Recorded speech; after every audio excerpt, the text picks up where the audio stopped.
Greetings, this is John Pratt for History in the 812.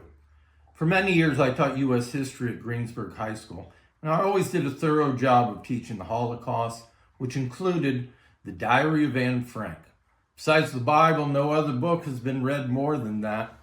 One day after class, one of my students, Stephanie Bruns, came up to me and said, "Mr. Pratt, I know it's going to be hard to believe, but my grandfather is in the Diary of Anne Frank. Not by name, but he's there nonetheless." This is a story of Paul Joseph Geis. Paul was born in Ennigsburg, a proud graduate of New Point High School in 1941. In January of 43, joined the U.S. Army Air Corps, where he joined the 710th Bomb Squadron, 447th Bomb Group, serving in Europe. Their job was to bomb the Germans. And in fact, in one of their most dangerous missions in March of 1944, they were bombing over Amsterdam. Of course, we wouldn't know then, but we would know later that one of their most famous residents was none other than Anne Frank.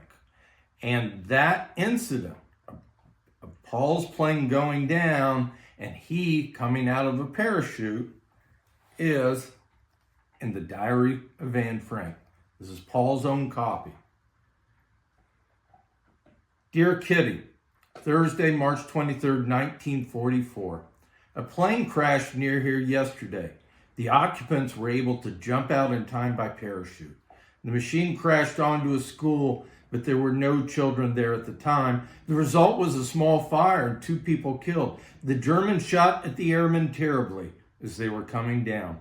The Amsterdammers who saw it nearly exploded with rage and indignation at the cowardliness of such a deed. We, I'm speaking of the ladies, nearly jumped out of our skins. I loathe the blasted shooting. Paul would be temporarily rescued by some Amsterdammers, and then he would be captured by the Germans and spent 14 months in a prisoner of war camp. His family kept all of the letters that Paul sent, and he, in turn, kept all the ones that he received.